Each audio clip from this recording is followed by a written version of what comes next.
السلام علیکم ورحمۃ اللہ وبرکاتہ۔ الحمد للہ رب العالمین، واشهد ان لا الہ الا اللہ وحدہ لا شریک لہ، واشهد ان محمدا عبدہ ورسولہ، صلوات اللہ وسلامہ علیہ وعلی آلہ وعلی اصحابہ ومن اہتدی بہدیہ واستنى بسنتہ الی یوم الدین، وبعد۔ نبی اکرم صلی اللہ علیہ وسلم کی سیرت پاک کا تذکرہ آپ لوگوں کے سامنے مستقل یہاں کیا جا رہا ہے، لیکن قبل اس کے کہ میں اپنی گفتگو آگے بڑھاؤں، ایک اعلان آپ لوگ سماعت فرما لیں۔ وہ اعلان یہ ہے کہ آنے والے جمعہ سے یعنی 26 جنوری سے 3 فروری تک جبیل دعویٰ سینٹر میں دورہ علمیہ منعقد ہونے جا رہا ہے۔ ایک دورہ 26 جنوری 27 جنوری اور پھر 2 اور 3 فروری کو ہوگا۔ عصر کی نماز کے بعد دورے کی شروعات ہو جائے گی اور عشاء کے بعد 8:30 بجے تک یہ پروگرام چلے گا انشاءاللہ۔ اس دورے کا پروگرام کا موضوع ہے علم کے آداب یا آداب علم، اور جو دوسرا دورہ ہوگا وہ ہے اتوار سے لے کر کے جمعرات تک، یعنی ہفتے کے درمیانی ایام میں، درمیانی دنوں میں، اور اس کا موضوع رہے گا اللہ کے رسول صلی اللہ علیہ وسلم کی اہم وصیتیں۔ یہ دروس عشاء کی نماز کے بعد دعویٰ سینٹر میں 8:30 اور یا 9:15 بجے تک انشاءاللہ چلیں گے۔ اس لیے آپ لوگوں سے گزارش ہے کہ ان پروگراموں میں آپ لوگ ضرور شرکت کریں، اور اس دورہ علمیہ اور پروگرام کے ذریعے سے جو شخصیت ہمیں اپنے علم سے فائدہ پہنچائے گی وہ ہیں شیخ ابو زید ضمیر حفظہ اللہ، جو کسی تعارف کے محتاج نہیں ہیں۔ یوٹیوب وغیرہ پر مسلسل ان کے دروس آتے رہتے ہیں، اور بڑا اچھا انداز ہے بات کرنے کا اور گفتگو کا، بڑی تاثیر اللہ ان کی زبان میں رکھی ہے۔ اس لیے آپ لوگوں سے گزارش ہے کہ اس موقع کو میں جانتے ہوئے ضرور ان دروس سے آپ لوگ فائدہ اٹھائیں۔ اللہ تعالی ہم سب کو توفیق دے، آمین۔ اور اسی لیے آنے والے بدھ کو یہ ہمارا درس نہیں ہوگا اس پروگرام میں، مصروفیت کی بنا پر۔ صحیح بخاری اور صحیح مسلم کی حدیث ہے کہ اللہ کے رسول صلی اللہ علیہ وسلم نے زندگی میں 4 عمرے کیے۔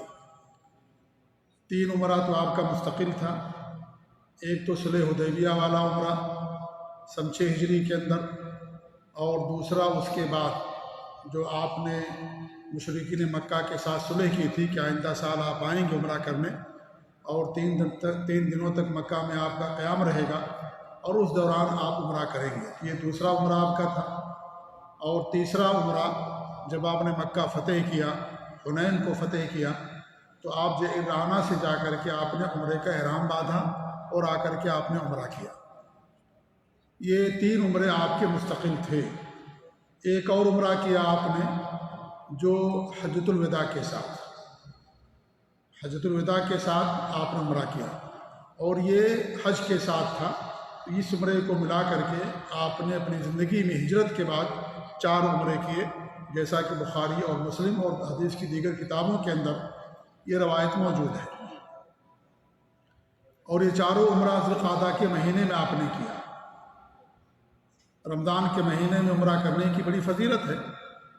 ایک عمرے کا ثواب انسان کو حج کے برابر ملتا ہے، لیکن آپ مصروف رہتے تھے، جس کی بنا پر رمضان کے مہینے میں آپ کو عمرے کرنے کا موقع نہیں مل پایا۔ مکہ مکرمہ آپ نے رمضان کے مہینے میں فتح کیا، لیکن عمرہ آپ نے اس کے بعد کیا۔ تو اس طریقے سے یہ 4 عمرے آپ نے کیے، 3 مستقل اور 1 حج کے ساتھ۔ آج کے بعد سے انشاءاللہ حجۃ الوداع کا ذکر ہم آپ کے سامنے کریں گے۔ کیوں؟ اس لیے کہ جب دعوت مکمل ہو گئی اور جزیرہ عرب کے اندر اسلام کو غلبہ مل گیا اور ایک صالح اور نیک معاشرے کی تکمیل ہو گئی، تو اس میں اس بات کی طرف گویا کہ اشارہ تھا کہ اب آپ کے دنیا سے جانے کے وقت بھی قریب ہو چکا ہے۔ اس لیے آپ کا جو مقصد تھا جب وہ پورا ہو گیا، اور جب انسان کسی کام کے لیے کہیں جاتا ہے اور مقصد پورا ہو جاتا ہے تو اس کے بعد پھر وہاں سے سفر کر لیتا ہے۔ تو جب اسلام کو غلبہ مل گیا پورے جزیرۃ العرب کے اندر، تو اس کے اندر اس بات کی طرف اشارہ تھا کہ اب آپ کا دنیا میں رہنے کا وقت بھی تقریباً ختم ہونے والا ہے۔ اسی لیے جب حجۃ الوداع کے موقع پر اللہ رب العالمین نے الیوم اکملت لکم دینکم واتممت علیکم نعمتی ورضیت لکم الاسلام دینا، جب آیت کریمہ نازل کی تو عمر فاروق رضی اللہ تعالیٰ عنہ رو رہے تھے۔ صحابہ کرام نے پوچھا رونے کی وجہ کیا ہے؟ اللہ نے دین مکمل کر دیا، خوشی کا دن ہے، تو آپ رو کیوں رہے ہیں؟ تو انہوں نے کہا کہ میں اس لیے رو رہا ہوں کہ جب دین کی تکمیل ہو گئی، اسلام مکمل ہو گیا، تو اب آپ دنیا کے اندر بھی اب زیادہ دنوں تک ہمارے پاس نہیں رہیں گے۔ اور یہی ہوا کہ حجۃ الوداع کے 82 دنوں کے بعد آپ صلی اللہ علیہ وسلم کی وفات ہو جاتی ہے۔ جب سورہ نصر نازل ہوئی تو اس صورت کے اندر بھی اللہ رب العالمین نے گویا کہ آپ کی وفات کی طرف اشارہ کیا۔ صحیح بخاری کی حدیث ہے کہ عمر رضی اللہ تعالیٰ عنہ ہمیشہ اپنے ساتھ عبداللہ بن عباس رضی اللہ تعالیٰ عنہ کو لے کر کے چلا کرتے تھے۔ ہر محفل میں، ہر مجلس میں ان کو اپنے ساتھ رکھتے تھے، کہ ان کو عبداللہ بن عباس کو، نوجوان نہیں بلکہ ان کی عمر 12-13 سال کی تھی، حضرت عبداللہ بن عباس رضی اللہ تعالیٰ عنہ کی۔ ہمارے بھی ان کے لیے دعا کی تھی، قرآن کی تفسیر کی، لیکن ان کو ہمیشہ اپنے ساتھ رکھتے تھے کیونکہ مفسر قرآن تھے اور ترجمان قرآن تھے حضرت عبداللہ بن عباس رضی اللہ تعالیٰ عنہ۔ تو اور جو صحابہ کرام تھے ان پر یہ بات گراں گزری، کہا کہ یہ چھوٹے بچے کو لے کر کے آپ اپنے ساتھ ہمیشہ رکھتے ہیں، ہمارے بھی بچے ہیں اور بھی لوگ ہیں، ہم ان کو بڑے بڑے لوگوں کی مجلسوں میں نہیں لے کر کے آتے ہیں، آپ ان کو کیوں ہمیشہ رکھتے ہیں؟ سوچتے عمر فاروق رضی اللہ عنہ نے ان کے سوال کا کوئی جواب نہیں دیا۔ ایک بار مجلس منعقد ہوئی، عمر رضی اللہ عنہ کے ساتھ عبداللہ بن عباس تھے، تو آپ نے سورہ نصر کی تلاوت کی حضرت عمر فاروق رضی اللہ عنہ نے، اور لوگوں سے پوچھا کہ اس کی تفسیر کیا ہے؟ تو لوگوں نے بتایا کہ اس کی تفسیر یہی ہے کہ اللہ رب العالمین کا فرمان ہے کہ جب اللہ کی مدد آ جائے، مکہ فتح ہو جائے، فتح حاصل ہو جائے، تو اللہ کا ذکر کیجیے، اللہ کی تسبیح بیان کیجیے، یہی بات اللہ رب العالمین بیان کی ہے۔ تو حضرت عمر فاروق رضی اللہ عنہ نے عبداللہ بن عباس سے پوچھا کہ آپ کیا کہتے ہیں اس کی تفسیر کے تعلق سے؟ تو انہوں نے کہا کہ اس کی تفسیر میں کہا انہوں نے کہ اس صورت میں اللہ رب العالمین نے اپنے نبی صلی اللہ علیہ وسلم کی وفات کی طرف اشارہ کیا ہے، وفات کی طرف اشارہ کیا ہے، کیونکہ جب دین مکمل ہو گیا، فتح ہو گیا مکہ مکرمہ، اسلام کو غلبہ مل گیا، تو جس مشن کے لیے اللہ نے آپ کو دنیا کے اندر بھیجا تھا وہ مشن بھی پورا ہو گیا، کامیابی مل گئی، تو اس میں آپ کی وفات کی طرف اشارہ ہے۔ اسی لیے تاریخ کے اندر آتا ہے، سیرت کے اندر، جب آپ صلی اللہ علیہ وسلم نے سن 10 ہجری کے اندر حضرت معاذ بن جبل رضی اللہ تعالیٰ عنہ کو یمن بھیجا، دوبارہ داعی بنا کر کے، مبلغ بنا کر کے، تو بہت ساری باتوں کی آپ نے ان کو وصیت فرمائی۔ انہی میں سے ایک بات ہمارے نبی نے یہ بھی فرمائی کہ معاذ، اگلے سال یا اب تمہاری مجھ سے غالباً ملاقات نہیں ہوگی، تم ہماری مسجد سے گزرو گے تو تم مجھے میری قبر نظر آئے گی۔ اور یہی ہوا کہ ہمارے نبی صلی اللہ علیہ وسلم کی وفات ہوئی تو معاذ رضی اللہ تعالیٰ عنہ یمن ہی کے اندر تھے۔ تو یہ آپ کی زندگی کے آخری ایام تھے یا آخری مہینے یا سال تھے کہ اللہ رب العالمین کی طرف سے گویا کہ آپ کو وحی یا اس طریقے سے اشارہ کہ آپ کی زندگی کے آخری ایام چل رہے ہیں۔ اس لیے آپ صلی اللہ علیہ وسلم نے معاذ بن جبل رضی اللہ تعالیٰ عنہ کو یہ جب فرمایا تو معاذ رضی اللہ تعالیٰ عنہ زار و قطار رونے لگے کہ اب آئندہ آپ سے ملاقات نہیں ہو پائے گی۔ اللہ رب العالمین نے جس مقصد کے لیے آپ کو بھیجا تھا اس مقصد میں آپ کو مکمل کامیابی ملی اور ایک سال معاشرے کی تکمیل ہوئی، اور اللہ رب العالمین یہ جو نتیجہ اور کامیابی تھی اپنے نبی صلی اللہ علیہ وسلم کو گویا دکھانا بھی چاہتا تھا تاکہ آپ کو اور زیادہ مسرت اور خوشی حاصل ہو۔ اسی لیے اللہ رب العالمین نے اس کی صورت یہ فرمائی کہ آپ نے باقاعدہ لوگوں کے اندر آپ صلی اللہ علیہ وسلم نے اعلان کر دیا کہ ہم حج پر جانے والے ہیں، اور آپ نے زندگی میں ایک ہی حج کیا، اس لیے اس حج کو حجۃ الوداع کہا جاتا ہے۔ حجۃ الوداع مانے آخری حج، رخصت والا حج، کہ جس حج کے بعد آپ دنیا سے رخصت ہو کے دنیا سے چلے گئے، اس لیے اس کو حجۃ الوداع کہا جاتا ہے۔ آپ نے باقاعدہ اعلان کیا کہ ان سال ہم حج کرنے جائیں گے، اور آپ کا اعلان ہوتے ہی دور دراز سے لوگ مدینہ آنا شروع ہو گئے، جوق در جوق جماعت کی شکل میں۔ جب لوگوں کو اعلان پہنچا کہ آپ حج کرنے کے لیے تشریف لے جا رہے ہیں، ہر انسان کی خواہش تھی کہ آپ صلی اللہ علیہ وسلم کے ساتھ وہ حج کی سعادت سے بہرہ مند ہو، تو اس طریقے سے جماعت در جماعت، جوق در جوق لوگ مدینہ آنے لگے۔ ذی القعدہ کی 26 تاریخ تھی اور ہفتے کا دن تھا۔ آپ صلی اللہ علیہ وسلم نے ظہر کی نماز مدینہ کی مسجد میں ادا کی، اور اس کے بعد پھر وہاں سے آپ تشریف لے گئے اور ذوالحلیفہ پہنچے۔ ذوالحلیفہ پہنچے، عصر کا وقت ہو گیا، اور آپ کے ساتھ کم و بیش 1,20,000 یا 25,000 کا مجمع تھا۔ 1,20,000 یا 25,000 لوگ تھے جنہوں نے جو آپ کے ساتھ حج کرنے کی سعادت حاصل کرنا چاہ رہے تھے۔ جب آپ ذوالحلیفہ پہنچے تو عصر کا وقت ہو گیا، آپ نے عصر کی 2 رکعت نماز پڑھی، اور رات بھر آپ نے وہیں قیام کیا، کیونکہ تمام صحابہ کو ساتھ لے کر کے چلنا تھا۔ جو صحابہ پیچھے رہ گئے ہیں، ابھی نہیں پہنچ پائے ہیں، تو آپ نے سب کا انتظار کیا، اور رات بھر آپ نے وہاں قیام کیا۔ جب صبح ہوتی، اتوار کا دن تھا اور ذوالقعدہ کی 27 تاریخ تھی، تو آپ نے ظہر سے پہلے غسل کیا، احرام کی 2 سفید چادریں آپ نے پہنی، اور عائشہ رضی اللہ تعالیٰ عنہ نے آپ کے سر مبارک میں، داڑھی مبارک اور آپ کے جسم مبارک میں خوشبو لگائی، کپڑے میں نہیں، جسم کے اوپر خوشبو لگائی۔ اسی لیے احرام باندھنے سے پہلے انسان کے لیے خوشبو لگانا مستحب ہے، اور احرام کپڑے کا نام نہیں ہوتا ہے، احرام نام ہوتا ہے جب انسان سلے ہوئے کپڑے اتار کر کے لبیک اللہم عمرتن کہہ لیتا ہے، اس کے بعد انسان احرام میں داخل ہوتا ہے۔ احرام کپڑے کا نام نہیں ہے، یہ آپ وہ کپڑا یہاں بھی پہن سکتے ہیں، وہ 2 سفید چادر آپ یہاں بھی پہن سکتے ہیں، 2 سفید چادر احرام نہیں ہے، یہ تو احرام کے کپڑے اسے کہا جاتا ہے۔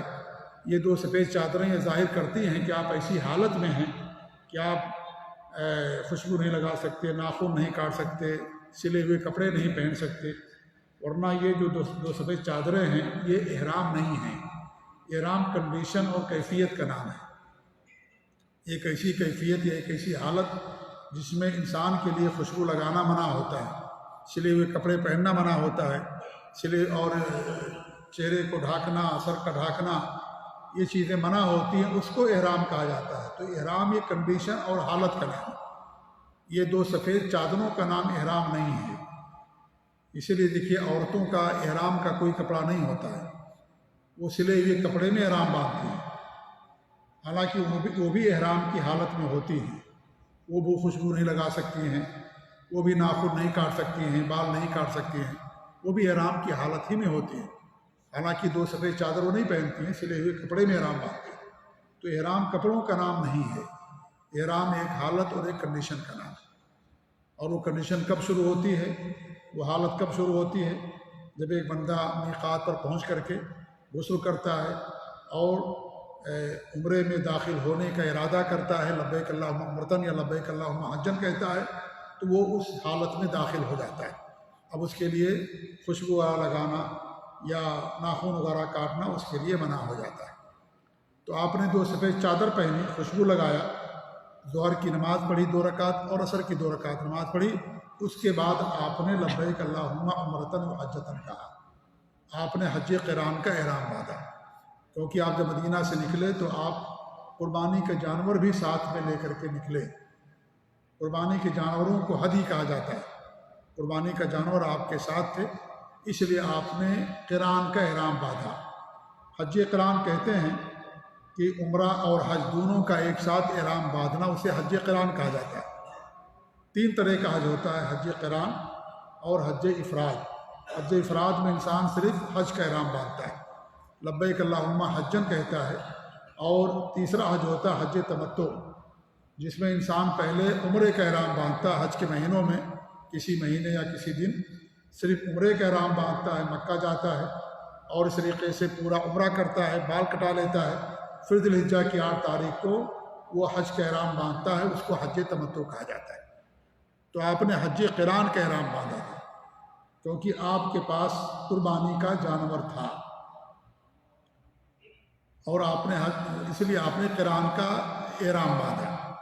جب آپ نے حج قران کا احرام باندھ لیا تو آپ نے صحابہ کرام کے اندر اعلان کیا اور کہا کہ جن کے پاس قربانی کے جانور نہیں ہیں وہ اپنے قران کے عمرے نیت کو یا احرام کو عمرے میں تبدیل کر دیں، یعنی عمرے کا احرام باندھ لیں۔ اور کہا کہ جو بات مجھے اب معلوم ہوئی، اگر مجھے پہلے معلوم ہوتی تو میں اپنے ساتھ قربانی کا جانور نہ لاتا اور میں بھی عمرے کا احرام باندھتا اور میں بھی حج تمتع کرتا، لیکن آپ کے پاس قربانی کا جانور تھا، آپ کے پاس قربانی کا جانور تھا، اس لیے آپ نے حج قران کا احرام باندھا۔ اور پہلے حج تمتع نہیں ہوتا تھا، زمانہ جاہلیت میں یا تو حج قران یا تو صرف حج ہوتا تھا، اس لیے آپ نے فرمایا کہ جو بات مجھے اب معلوم ہوئی وہی کے ذریعے سے جبریل امین نے آ کر کے جو مجھے اب بتایا، اگر یہ بات مجھے پہلے معلوم ہوتی تو میں اپنے ساتھ قربانی کا جانور نہیں لاتا۔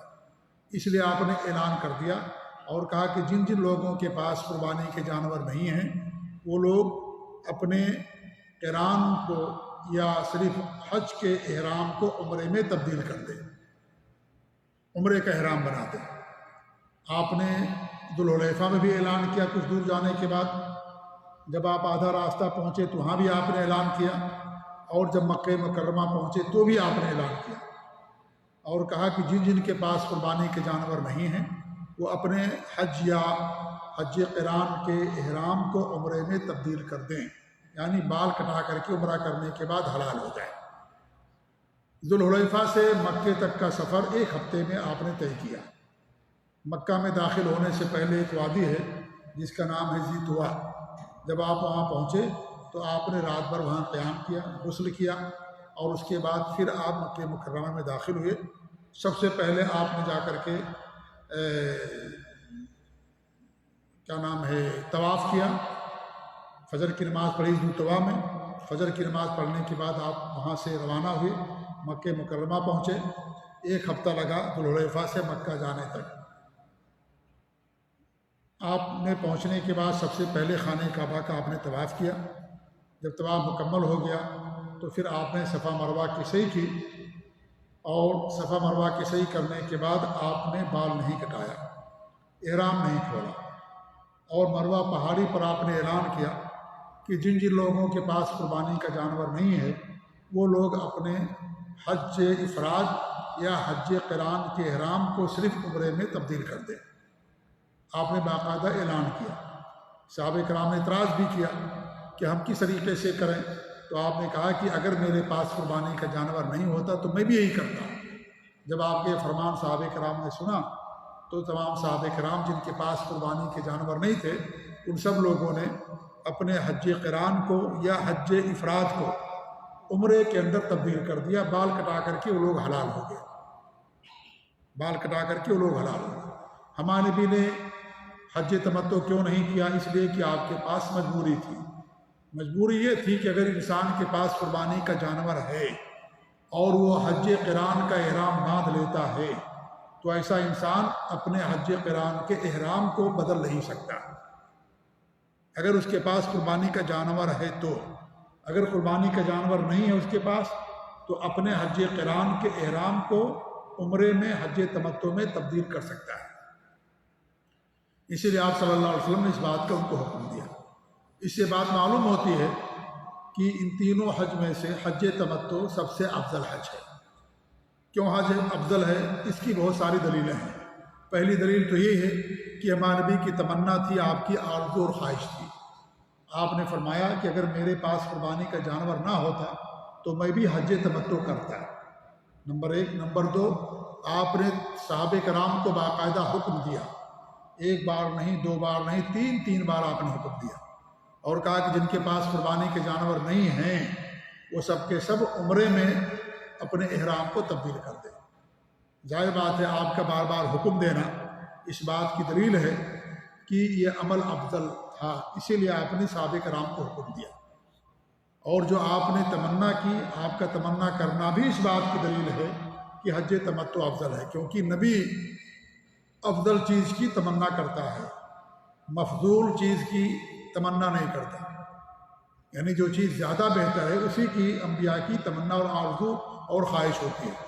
تو آپ نے باقاعدہ تمنا کیا کاش میرے پاس قربانی کا جانور نہ ہوتا تو میں بھی حج تمتع کرتا، لیکن چونکہ آپ کے پاس قربانی کا جانور تھا اسی لیے میں نے بتایا کہ اگر کسی کے پاس قربانی کا جانور ہو اور وہ احرام باندھ لے حج قران کا، اب وہ اپنے حج قران کے احرام کو تبدیل نہیں کر سکتا، نہیں بدل سکتا، لیکن احرام باندھنے سے پہلے بدل سکتا ہے۔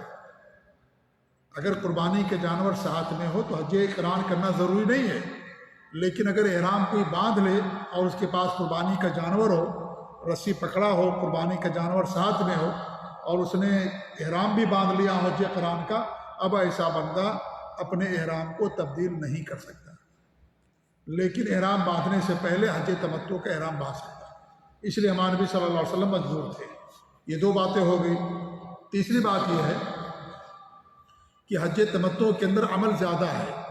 حج تمتع کے اندر 3 بار انسان کو طواف کرنا پڑتا ہے، 2 بار صحیح کرنی پڑتی ہے، 2 بار اسے بال کٹانا پڑتا ہے، 2 بار اسے غسل کرنا پڑتا ہے، مصنون غسل کرنا، اور 2 بار اسے احرام باندھنا پڑتا ہے، ایک عمرے کا احرام، دوسرے ذی الحجہ کی 8 تاریخ کو۔ اس میں عمل زیادہ ہے، جب عمل زیادہ ہے تو انسان کا اجر بھی زیادہ ہے۔ چوتھی بات یہ ہے کہ عمل زیادہ ہونے کے باوجود اس کے اندر آسانی بھی ہے۔ آسانی اس طریقے سے ہے کہ آپ نے عمرے کے احرام باندھا، مکہ گئے، طواف کر لیا، صفا مروہ کی صحیح کر لی، اب آپ نے بال کٹا لیا، اب آپ حلال ہو گئے، اب آپ پر کوئی پابندی نہیں رہے گی کہ آپ ناخن نہیں کاٹ سکتے، بال نہیں کاٹ سکتے، سلے ہوئے کپڑے نہیں پہن سکتے، نہیں، آپ نے بال کٹا لیا، اب آپ حلال ہو گئے۔ اب ذی الحجہ کی 8 تاریخ جب آئے گی تب آپ جہاں آپ کا قیام ہوگا وہاں سے آپ حج کا صرف احرام باندھیں گے۔ فرض کریں ہمارے ملک سے لوگ یا آپ خود شوال کے مہینے میں جاتے ہیں، ٹھیک ہے، کہاں؟ مکہ، اور آپ کا ارادہ ہے حج کرنے کا، آپ نے عمرہ کر لیا، اب عمرہ کرنے کے بعد اب آپ مکے کے اندر ہیں تو آپ پر کوئی پابندی نہیں ہے، سلے ہوئے کپڑے پہنیے، ناخن کاٹیے، بال کاٹیے، لیکن آپ ذرا غور کیجئے کہ ایک آدمی جائے شوال کے مہینے میں اور وہ حج قران کا احرام باندھے تو جب تک حج نہیں کر لے گا جب تک احرام کی حالت میں رہے گا۔ ذی الحجہ کی 10 تاریخ کو اس کا احرام کھلے گا۔ اب یہ 2 مہینہ، 1.5 مہینہ، 1 مہینہ، 10 دن، 15 دن، 20 دن، جو بھی دن ہو، اتنے دنوں تک احرام کی حالت میں رہنا کیا انسان کے لیے مشکل نہیں ہے؟ بہت مشکل ہے۔ اسی لیے حج تمتع ہی افضل ہے، اس کے اندر انسان کے لیے آسانیاں ہی آسانیاں ہیں، اجر بھی زیادہ ہے، ثواب بھی زیادہ ہے، نبی کی تمنا اور خواہش بھی، اس لیے حج تمتع کرنا انسان کے لیے بہتر ہوتا ہے۔ اور حج تمتع کا مطلب میں نے بتایا کہ آپ پہلے عمرے کا احرام باندھیں، مکہ جائیں، اور مکہ جانے کے بعد طواف کر لیں، صفا مروہ کی صحیح کر لیں، بال کٹا لیں، پھر ذی الحجہ کی 8 تاریخ کا انتظار کریں، مکے میں رہیں، 8 تاریخ کا انتظار کریں، ذی الحجہ کی 8 تاریخ آ جائے، آپ جہاں بھی ہوں، مینا میں ہوں یا مکے کے اندر ہوں، غسل کریں اور لبیک اللہم حجتن کہہ کر کے حج کا احرام باندھ لیں۔ پھر ذی الحجہ کی 10 تاریخ کو آپ کا یہ احرام کھل جائے گا، اس کو حج تمتع کہا جاتا ہے۔ تو یہ حج تمتع اس مناسبت سے جو حج کا ذکر چل رہا ہے، میں نے بیان کیا کہ حج تمتع زیادہ افضل اور زیادہ بہتر ہے، چاہیے، ہمارے نبی کی خواہش تھی اور آپ نے باقاعدہ صحابہ کو حکم دیا۔ ایک بات یہ ہوگی۔ دوسری بات یہ جس کی مناسبت سے میں یہاں ذکر کرنا چاہتا ہوں یہ ہے کہ ہمارے بہت سارے بھائی لوگ جب حج کا یا عمرے کا احرام باندھتے ہیں تو 2 رکعت نماز پڑھتے ہیں احرام کی نیت سے۔ 2 رکعت نماز پڑھنا احرام کی نیت سے یہ ہمارے نبی کی سنت سے ثابت نہیں ہے، نہ ہی صحابہ کرام کی سنت ثابت ہے۔ یہ لوگوں نے پتہ نہیں کہاں سے دلیل لے لی۔ میں نے آپ کے سامنے بیان کیا کہ ہمارے نبی صلی اللہ علیہ وسلم نے ظہر کی نماز مکے میں، مدینے میں پڑھی، اور ذوالحلیفہ میں آپ نے ظہر عصر کی نماز پڑھنے کے بعد آپ نے احرام باندھا۔ احرام کے نام پر آپ نے الگ سے کوئی نماز نہیں پڑھی۔ یہ 2 نماز جو تھی، ظہر کی 2 رکعت اور عصر کی 2 رکعت تھی، آپ نے اس کے لیے الگ سے احرام کی نیت سے، احرام کے نام پر آپ نے کوئی نماز نہیں پڑھی۔ فرض نماز کا وقت تھا، اس وقت آپ نے احرام باندھا، وہ نماز آپ نے پڑھی۔ اسی لیے جب آپ نے عمرہ کیا، 3 عمرے کیا آپ نے مستقل، اس عمرے میں جب بھی آپ نے احرام باندھا، آپ نے احرام کے نام پر کوئی 2 رکعت نماز نہیں پڑھی۔ آپ نے ذوالحلیفہ میں جو پڑھی 2 رکعت یا 4 رکعت نماز، وہ ظہر اور عصر کی تھی، کیونکہ آپ مسافر تھے۔ مسافر 4 رکعت والی نماز 2 رکعت کر کے پڑھتا ہے، تو لوگوں نے غالباً اسی کو احرام کی نماز سمجھ لیا۔ اب وہ جب بھی احرام باندھتے ہیں 2 رکعت نماز پڑھتے ہیں۔ میرے بھائی، نبی کی سنت ثابت نہیں ہے۔ اب آپ کہیں کہ کیا ہم لوگوں کو نماز پڑھنے سے منع کرتے ہیں؟ نماز پڑھنے سے نہیں منع کرتے، نبی صلی اللہ علیہ وسلم کی سنت کی مخالفت سے منع کرتے ہیں۔ جو نمازیں ہیں شریعت میں، آپ اسے پڑھیے۔ اگر کسی نماز کے وقت احرام باندھتے ہیں، ظہر کے وقت یا فجر کے وقت یا عشاء کے وقت، آپ 2 رکعت نماز پڑھیے، کوئی حرج کی بات، پڑھنا ہی پڑے گا آپ کو، کیونکہ فرض نماز ہے، آپ 2 کر کے پڑھیں گے اسے۔ تو آپ کو نماز پڑھنے سے منع نہیں کیا جاتا ہے۔ آپ اس کو ایسے ہی سمجھیں کہ جیسے آپ طواف کے بعد 2 رکعت نماز پڑھتے ہیں، کیا صحیح کے بعد بھی 2 رکعت نماز پڑھتے ہیں؟ اب کوئی آدمی صحیح کے بعد 2 رکعت نماز پڑھے اور آپ اس کو منع کریں کہ بھائی نہیں، طواف کے بعد صحیح کے بعد نہیں ہے، تو وہ کہے کہ آپ مجھے نماز پڑھنے سے منع کرتے ہیں، تو کیا اس کا اعتراض صحیح ہوگا؟ نہیں ہوگا۔ آپ نے بال کٹا لیا، طواف کے بعد 2 رکعت نماز پڑھا، صحیح کے بعد بھی 2 رکعت پڑھا، اب بال کٹاتے ہیں، بال کٹانے کے بعد بھی 2 رکعت نماز پڑھتے ہیں، آپ اس کو منع کریں بھائی کیوں پڑھتے ہو؟ کہ بھائی ثواب کا کام ہے نماز پڑھنا، اس لیے میں پڑھتا ہوں، تو کیا اس کا اعتراض کرنا صحیح ہوگا؟ نہیں ہوگا، کیونکہ ہمارے نبی نے نہ صحیح کے بعد 2 رکعت نماز پڑھا، نہ بال کٹانے کے بعد نماز پڑھا۔ نماز عبادت ہے، اور وہی نماز اور وہی عبادت ہوگی جس کا ثبوت ہوگا قرآن و سنت سے۔ جس کا ثبوت نہیں ہے اس کا کرنا بدعت کہلاتا ہے۔ ہمیں نئی نماز کی ضرورت نہیں ہے، نہ نئی عبادت کی ضرورت۔ اللہ نے دین مکمل کر دیا، الیوم اکملت لکم دینکم، دین اللہ نے مکمل کر دیا۔ نبی کی حدیث ہے، جس نے کوئی ایسا عمل کیا جو ہماری شریعت سے ہٹ کر کے ہے، اللہ تعالیٰ اسے قبول نہیں کرے گا، مردود ہے۔ جس نے دین کے اندر کوئی نئی چیز پیدا کی، وہ مردود ہے۔ آپ دیکھیے، عیدگاہ میں جاتے ہیں، آپ عید کی 2 رکعت نماز پڑھتے ہیں نا، یا اور نمازیں پڑھتے ہیں؟ نہیں، عید کی صرف 2 رکعت نماز پڑھتے ہیں۔ اگر کوئی جا کر کے وہاں پر نمازیں پڑھنا شروع کر دے، عید کا دن ہے، خوشی کا دن ہے، ہم 2 رکعت کر کے پڑھتے رہیں، کیا اس کا پڑھنا جائز ہوگا؟ جائز نہیں ہوگا۔ حدیث کے اندر آتا ہے کہ حضرت علی رضی اللہ تعالیٰ عنہ کوفہ کی عیدگاہ میں تشریف فرما تھے۔ آپ نے ایک آدمی کو دیکھا نماز پڑھتے ہوئے، آپ نے اس کو منع کیا، لیکن اسے 2 رکعت نماز پڑھ لی۔ اس کے بعد پھر کھڑے ہو کر کے 2 رکعت پڑھنا چاہا۔ علی رضی اللہ عنہ نے اس کو کندھا پکڑ کر کے اس کا زمین پر بٹھا دیا۔ اس نے کہا، آپ مجھے نماز پڑھنے سے منع کرتے ہیں؟ کہا نہیں، میں تجھے نماز پڑھنے سے منع نہیں کرتا، نبی کی حکم کی مخالفت سے منع کرتا ہوں۔ نبی نے عیدگاہ کے اندر عید کی 2 رکعت نماز کے علاوہ کوئی نہیں پڑھا، صحابہ نے بھی نہیں پڑھا ہے عید کی 2 رکعت نماز کے علاوہ۔ ہاں، اگر آپ مسجد کے اندر عید کی نماز پڑھتے ہیں تو 2 رکعت تحیۃ المسجد پڑھنے کے بعد بیٹھیں گے، لیکن عیدگاہ میں باہر میدان میں پڑھتے ہیں تو وہاں پر تحیۃ المسجد نہیں ہے، کیونکہ وہ مسجد نہیں ہے، وہ تو عیدگاہ ہے، وہ سال میں 2 مرتبہ کھلتی ہے بس، اس لیے وہاں پر آپ تحیۃ المسجد کے نام پر نہیں پڑھیں گے۔ تو علی رضی اللہ عنہ اس کو منع کر دیا، بٹھا دیا۔ اور سورہ نور کی جو آیت ہے، فَلْيَحْذَرِ الَّذِينَ يُخَالِفُونَ عَنْ أَمْرِهِ أَن تُصِيبَهُمْ فِتْنَةٌ أَوْ يُصِيبَهُمْ عَذَابٌ أَلِيمٌ، وہ لوگ جو اللہ کے رسول کے حکم کی مخالفت کرتے ہیں، انہیں اس بات سے ڈرنا چاہیے کہ اللہ تعالیٰ انہیں فتنے سے دوچار کر دے یا کسی بڑے عذاب میں گرفتار کر دے۔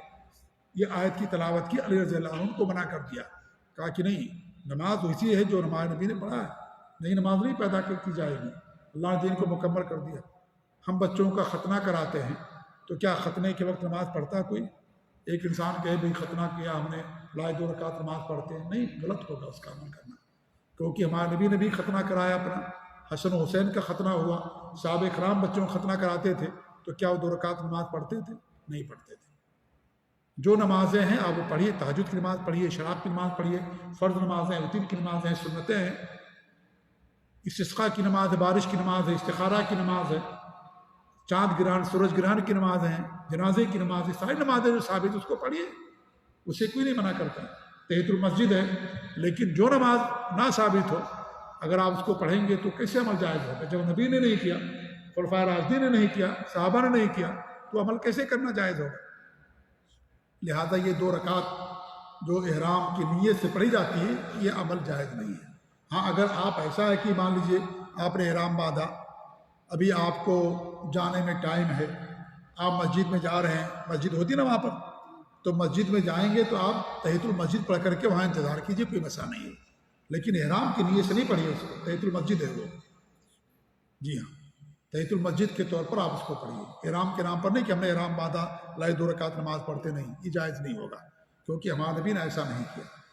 ہوتا نا کہ بھئی پورا قافلہ جا رہا ہے اور جو ہے آپ پہلے احرام باندھ لیا، اب آپ ابھی آدھے گھنٹے بعد قافلہ بس نکلے گی، اب آپ کہتے ہیں کیا کریں، چلے بھائی مسجد میں آدھا گھنٹہ انتظار کر لیں گے، جب مسجد میں جائیں 2 رکعت نماز پڑھنے کے بعد بیٹھے، تحیۃ المسجد ہے وہ، ہم اسے آپ کو نہیں منع کرتے ہیں، لیکن احرام کی نیت سے نہیں پڑھنا ہے اس کو، وہ تحیۃ المسجد کی طرف، تحیۃ المسجد ہے اور وہ آپ کو پڑھنا ہے۔ تو عام طور پر لوگ جب احرام باندھتے ہیں 2 رکعت جا کر کے نماز پڑھتے ہیں، تو 2 رکعت نماز کا ثبوت اللہ کے رسول صلی اللہ علیہ وسلم کی سنت سے نہیں ہے۔ آپ نے ظہر کی 2 رکعت پڑھی، عصر کی 2 رکعت پڑھی، اس کے بعد آپ نے کہا لبیک اللہم عمرۃ و حجۃ، اس کے بعد پھر آپ مکہ تشریف لے گئے، طواف کیا، صفا مروہ کی سعی کی اور بال نہیں کٹائے، احرام کی حالت ہی میں آپ رہے۔ پھر ذی الحجہ کی 8 تاریخ کو آپ منی تشریف لے گئے، انشاءاللہ آنے والے دن میں وہاں سے ہم آپ کے سامنے بیان کریں گے۔ اللہ تعالیٰ دعا کہ اللہ رب العالمین ہمیں اپنے نبی کی سنتوں پر قائم رکھے، اور اللہ رب العالمین ہمیں توحید پر قائم رکھے اور اپنے نبی صلی اللہ علیہ وسلم کی سنتوں کو اپنانے کی توفیق دے۔ آمین رب العالمین، جزاکم اللہ خیر، وصلی اللہ علیہ محمد وعلی آلہ وصحبہ اجمعین، والسلام علیکم ورحمۃ اللہ وبرکاتہ۔